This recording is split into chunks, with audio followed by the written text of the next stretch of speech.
नमस्कार दोस्तों, स्वागत है आपका फिर मेरे YouTube चैनल पर। दोस्तों, आज मैं आपको राजस्थान और राजस्थान के गौरवशाली इतिहास की पहचान बने हुए राजस्थान के किलों के बारे में कुछ बताना चाहूँगा।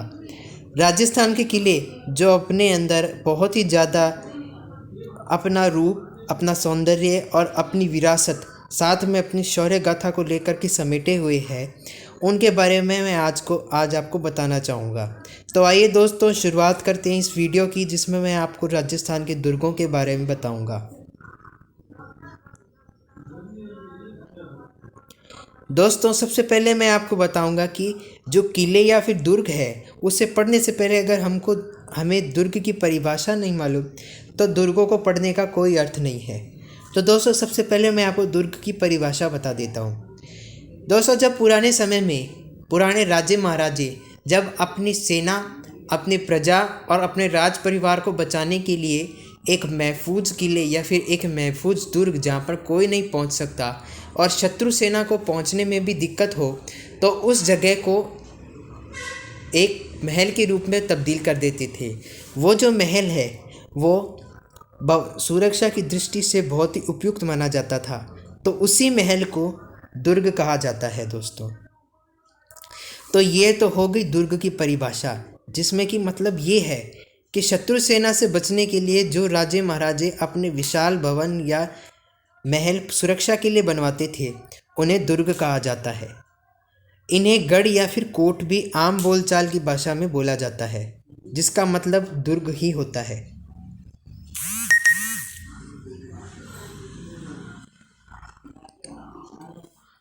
यहाँ जो आपको ये 4 चित्र दिखाए गए हैं, ये उन्हीं दुर्गों के चित्र हैं जिनके बारे में मैं आज आपको बताऊंगा। दोस्तों, ये जो आपके सामने मानचित्र इस स्लाइड पर दिखाया गया है, इसमें राजस्थान के जितने भी किले हैं या जितने भी दुर्ग हैं, उनके सब के बारे में बताया गया है। मुख्यतः कॉम्पिटिटिव एग्ज़ाम में जो पूछने वाले दुर्ग हैं वो है बीकानेर का किला, जैसलमेर का सोनार किला, मेहरानगढ़ का किला, कुंभलगढ़ का किला, चित्तौड़गढ़ का किला और तारागढ़ का किला। वैसे मुख्यतया जयपुर के किले भी बहुत ज़्यादा बार पूछे गए हैं, जैसे कि जयगढ़ के किले के बारे में पूछा गया है कि यहाँ पर सबसे ज़्यादा विश्व की सबसे बड़ी तोप रखी गई है जो कि जयबाण है, या फिर 9-1 जैसे महल कौन से महल को कहा जाता है, तो वो उसका उत्तर नाहरगढ़ पैलेस होगा। इसके बारे में ये कुछ ऐसे उदाहरण हैं जो कि मैंने आपको बताए हैं कि ऐसे जीके में क्वेश्चन पूछे जाते हैं।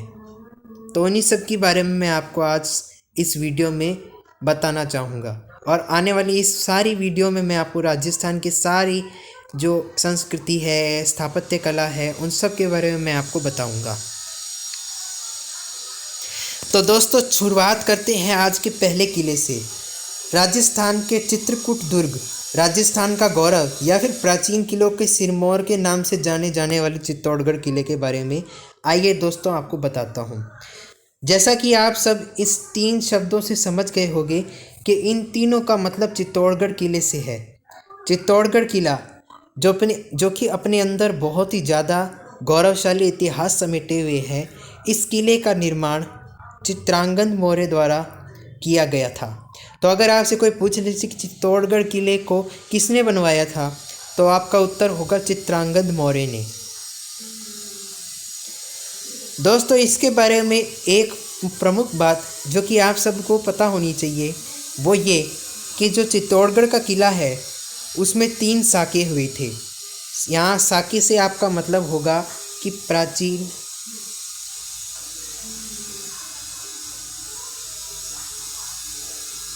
दौर में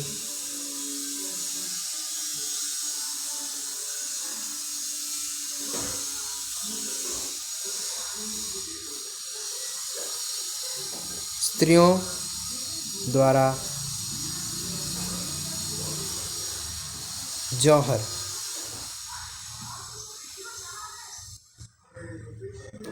आप समझ गए होंगे कि जब राजे महाराजे वीरगति को प्राप्त हो जाते थे लड़ते हुए, तो उनकी जो पत्नियां हैं वो अपने आप को अग्नि में समर्पित कर देती थी ताकि उनकी जो लाज है वो बच जाए।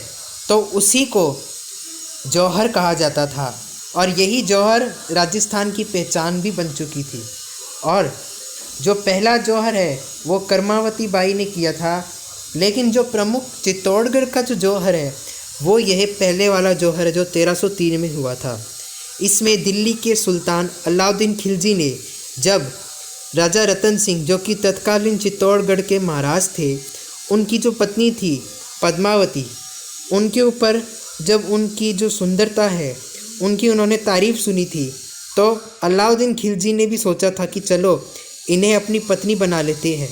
लेकिन उनको ये बात पता नहीं थी कि पद्मावती जिसे वो अपनी पत्नी बनाना चाहते हैं वो एक राजपूती शासिका भी रह चुकी है और वो अपनी आन बान शान से खिलवाड़ नहीं कर सकती और अपनी लाज बचाने के लिए वो कुछ भी कर सकती है। इसीलिए उन्होंने राजा रतन सिंह की मृत्यु पर अपने आप को अग्नि में समर्पित कर दिया। वह ये बोल रही थी, उस वक्त उनके ये वचन थे कि किसी दरिंदे के पास में जाने से अच्छा है कि मैं अपने आप को अग्नि में समर्पित कर दूं। और उन्होंने अनेक महिलाओं की समूह के साथ में अग्नि को समर्पित कर दिया। उनका ये जो जौहर है ये 1303 का प्रसिद्ध जौहर कहा जाता है और बहुत ज़्यादा प्रसिद्ध है ये चित्तौड़गढ़ के किले के रूप में। अगला जो जौहर है वो 1534 में हुआ था, जो कि बहादुर शाह व महाराज विक्रमादित्य के बीच में हुआ था। चित्तौड़गढ़ के तत्कालीन राजा महाराज विक्रमादित्य की जब डेथ हो गई थी, यानी कि उनकी जब वीरगति हो गई थी, तब उनकी पत्नी ने जौहर किया था और क्रमशः 1567 में अकबर व उदय सिंह के बीच में जब युद्ध हुआ था, तब उसमें भी जब उदय सिंह की डेथ हो गई थी, यानी उनकी जब वीरगति हो गई थी, तब उनकी पत्नी ने भी चित्तौड़गढ़ किले में अपना जौहर किया था। तो ये कुछ ऐसी बात है जो कि चित्तौड़गढ़ किले के बारे में आपसे कई बार पूछी गई है और पूछी जा भी सकती है, क्योंकि ये कॉम्पिटिटिव एग्ज़ाम में ऐसा टॉपिक है जिससे अनेकों बार क्वेश्चन पूछे गए हैं।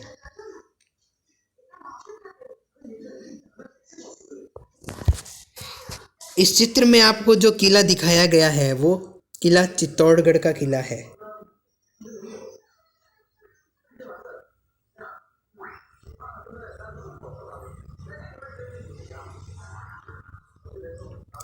और ये जो आपको ये इतना बड़ा ये जो स्तंभ दिखाया गया है, ये जो स्तंभ है ये विजय स्तंभ है, जो कि महाराणा कुंभा ने जब वो गुजरात विजय की खुशी में जब अपने स्वदेश या फिर चित्तौड़गढ़ लौटे थे, तब उन्होंने इस किले को गुजरात विजय की याद में बनवाया था। अगला किला है कुंभलगढ़ का किला। दोस्तों ये तो आप सबको पता होगा कि महाराणा कुंभा राजस्थान के उन प्रसिद्ध राजाओं में से एक है जो कि अपनी विवेकशीलता, अपनी पराक्रमता के लिए प्रसिद्ध है। तो उन्होंने इस किले का निर्माण करवाया था। वैसे तो उन्होंने 32 किलों का निर्माण कराया था, लेकिन इनमें से जो कुंभलगढ़ का किला है वो बहुत ही विश्व प्रसिद्ध है, या फिर वो सबसे ज़्यादा प्रमुख किलों के रूप में जाना जाता है। इस किले को दोस्तों कुंभलमेर, कुंभलनेर, कुंभलमेरेन, कुंभलमेरू या फिर मेवाड़ की आंख के नाम से जाना जाता है। तो अगर आपसे कोई पूछ ले कि मेवाड़ की आंख किसे कहते हैं, तो आपका उत्तर होगा कुंभलगढ़ दुर्ग के बारे में। दुर्ग आपका उत्तर होगा मेवाड़ की आंख कुंभलगढ़ दुर्ग को कहते हैं। दोस्तों इसका निर्माण महाराणा कुंभा ने अपने काल में करवाया था। और एक फैक्ट जो आपको पता होना चाहिए कि स्थापत्य कला के रूप में राजस्थान में जो स्वर्णिम काल है वो चित्तौड़ का महाराणा कुंभा के काल में ही हुआ था, क्योंकि इन्होंने अनेक स्थापत्य कला से संबंधित भवन, महल व बुर्ज बनवाए थे। अब दोस्तों कुंभलगढ़ किले के बारे में जो विशेष बातें हैं वो मैं आपको बता देता हूँ। महाराजा उदय सिंह का बचपन व राज तिलक। दोस्तों महाराजा उदय सिंह जो कि अपने ज़माने के व महाराणा कुंभा के बाद में व प्रताप के मध्य व महाराणा प्रताप के जो पिताजी थे महाराज उदय सिंह जी, वो राजस्थान में अपना एक विशेष महत्व लेकर के रखते हैं। और आपको इनसे जुड़ी एक कथा तो मालूम होएगी कि इनकी जो जान है वो एक महिला जो कि पन्नाधाई थी उन्होंने बचाई थी, जो कि चित्तौड़ के राजघराने की हितैषी थी और उन्होंने इनकी जान बचाने के लिए अपने पुत्र का बलिदान कर दिया था। और उदय सिंह को मारने के लिए जिसने ये षड्यंत्र रचा था, यानी जो उदय सिंह को मारना चाहता था, उसने उस बेचारे चंदन को मार दिया जो कि पन्नाधाय का पुत्र था और महाराज उदय सिंह की जान बच गई। फिर महाराज उदय सिंह ने बड़े होकर के जब वो राजा बन गए थे तब उन्होंने बनवीर का वहीं सबके सामने उसका अंत किया था। और दूसरा फैक्ट ये है कि इसकी जो दीवार है वो विश्व की दूसरी सबसे लंबी दीवार है। कमेंट में बताइए विश्व की सबसे लंबी दीवार कहाँ स्थित है। तो दोस्तों ये जो दो बातें हैं वो कुंभलगढ़ को और ख़ास बनाती है कि एक तो यहाँ पे महाराजा उदय सिंह का बचपन बीता था, वह यहीं पर ही उनका राज तिलक हुआ था, और दूसरी बात कि इसकी जो दीवार है वो 36 किलोमीटर ऊंची है।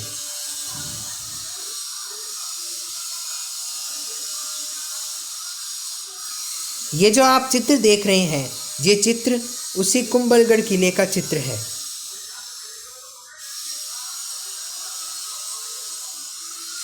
दोस्तों अगला दुर्ग है जूनागढ़ का किला जो कि बीकानेर में स्थित है।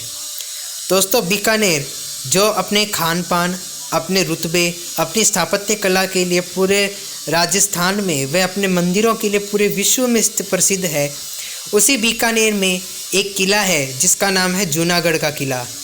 इस किले का निर्माण दोस्तों महाराजा राय सिंह ने करवाया था। वह इस किले को बीकानेर की जान व बीकानेर के किले के नाम से भी जाना जाता है। दोस्तों ये जो किला है ये लाल पत्थरों से बना है, वह इसका जो आकार है वह चतुर्भुजाकार है, इसीलिए इसे चतुर्भुजाकार दुर्ग भी कहा जाता है। दोस्तों इसके लिए इसे जो खास चीज़ जो इसे खास बनाती है वो ये है कि इसमें सम्राट अकबर ने जो मूर्ति जो कि वीर जयमल और पत्ता, ये दो वह शख्स हैं जिन्होंने चित्तौड़ को बचाने के लिए अपने आप को बलिदान में रख दिया था और इन्होंने वीर गति प्राप्त की थी। तो उन्हीं वीर जयमल व पत्ता की मूर्ति जो महाराज सूरजमल भरतपुर ले गए थे, वहाँ से महाराजा गंगा सिंह उन्हें यहाँ जूनागढ़ में ले आए थे। माफ़ कीजिए, गंगा सिंह ने वहीं से ये जो मूर्तियाँ हैं वह जूनागढ़ के किले पर महाराजा राय सिंह ने रखवा दी थी। तो ये इनकी एक खास वजह है जो कि जूनागढ़ किले को खास बनाती है। और ये जो वीर जयमल व पत्ता की जो मूर्ति है वो बहुत ही ज़्यादा प्रसिद्ध है। ये देखिए दोस्तों, ये जो पहला चित्र आपके सामने दिख रहा है ये बीकानेर के जूनागढ़ किले की प्राचीर का किला है, प्राचीर का फोटो है। और ये जो दूसरी फ़ोटो आप देख रहे हो ये वही वीर जयमल और पत्ता की गजारूढ़ मूर्तियों पर स्थित मूर्ति का चित्र है। अब दोस्तों बात करते हैं रणथंभौर के किले के बारे में जो कि सवाई माधोपुर में स्थित है। दोस्तों राजस्थान में जो सवाई माधोपुर है वो दो तरीके से प्रसिद्ध है। सबसे पहला कि यहाँ पर सवाई माधोपुर में रणथंभौर का राष्ट्रीय उद्यान जो कि शेरों के लिए प्रसिद्ध है वो, और दूसरा रणथंभौर के दुर्ग के लिए जिसमें त्रिनेत्र गणेश जी का मंदिर भी स्थित है। तो दोस्तों इस किले के बारे में मैं आपको बता देता हूँ कि ये जो किला है वो रणथंभौर का किला के नाम से भी जाना जाता है जो राजा रणथंभन देव ने बनवाया था।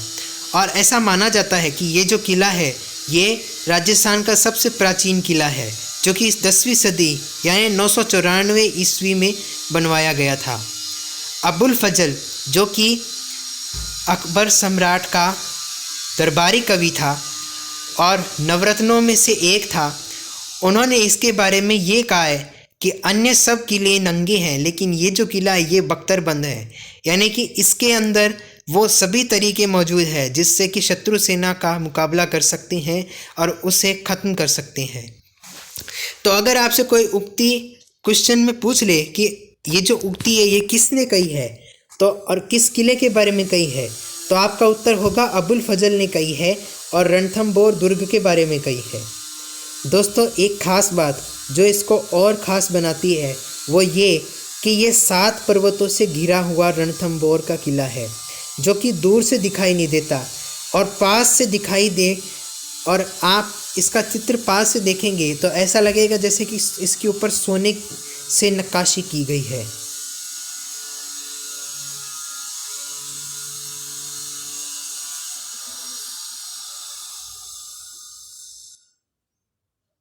ये देखिए दोस्तों, ये जो चित्र है ये रणथंबोर के किले का चित्र है।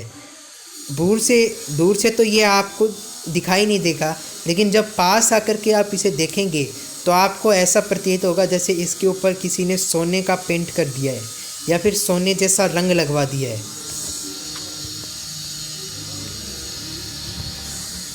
और आज की इस वीडियो का आखिरी किला लोहागढ़ दुर्ग, जो कि भरतपुर में स्थित है। दोस्तों, ये जो किला है ये अजय दुर्ग कहा जाता है इसे, क्योंकि इस किले को ना तो अंग्रेज जीत पाए, इसे ना मुस्लिम जीत पाए, ना कोई दुश्मन इसे बारूद से ध्वस्त कर पाया। मतलब कि ये हमेशा से अजय रहा, इसे कोई नहीं जीत पाया। और इस अजय किले का, जो कि एक मिट्टी का किला है, यानी कि इस किले को 2 नामों से जाना जाता है। इसके 2 उपनाम हैं। सबसे पहला उपनाम अजय दुर्ग और दूसरा उपनाम मिट्टी का किला। इस किले को महाराजा सूरजमल ने बनवाया था और इस किले को महाराजा सूरजमल ने 1733 में बनवाया था। तो अगर आपसे क्वेश्चन कोई पूछ ले कि महाराजा सूरजमल ने इस किले का निर्माण कब करवाया था, तो आपका उत्तर होगा 1733। दोस्तों, इसके बारे में एक ख़ास बात और है कि इसका जो प्रवेश द्वार है वो अष्ट धातु से निर्मित है और इसका जो द्वार है वो बहुत ही मजबूत है।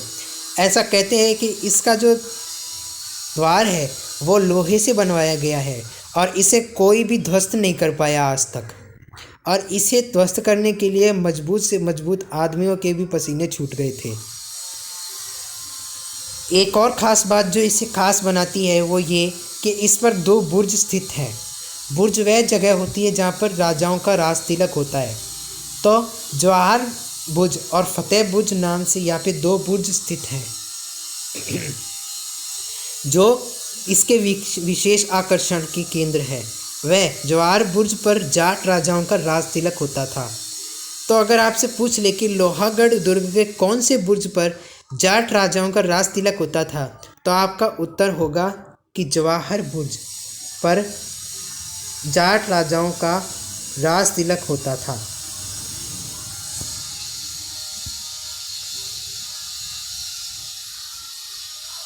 ये देखिए दोस्तों, ये जो चित्र आपको दिखाया गया है यानी कि लोहागढ़ है, वो जल दुर्ग का भी एक प्रसिद्ध उदाहरण है, जो कि नदियों के बीच में या फिर किसी नहर के बीच में स्थित होता है। आप ध्यान से इस चित्र में देख सकते हैं कि इस किले में जाने के लिए पुल बनवाया गया है और नीचे पानी है, यानी कि ये एक जल दुर्ग का उदाहरण है। और ये लोहागढ़ एक बहुत ही प्रसिद्ध किला है। तो दोस्तों, आज के लिए केवल इतना ही। मैं अगली इसके सेकंड पार्ट में आपको राजस्थान के जो शेष बचे हुए किले हैं उनके बारे में विगत जानकारी दूंगा। और आज का वीडियो आपको कैसा लगा कमेंट में लिखना ना भूलें। तब तक के लिए धन्यवाद दोस्तों। जय हिंद, जय भारत।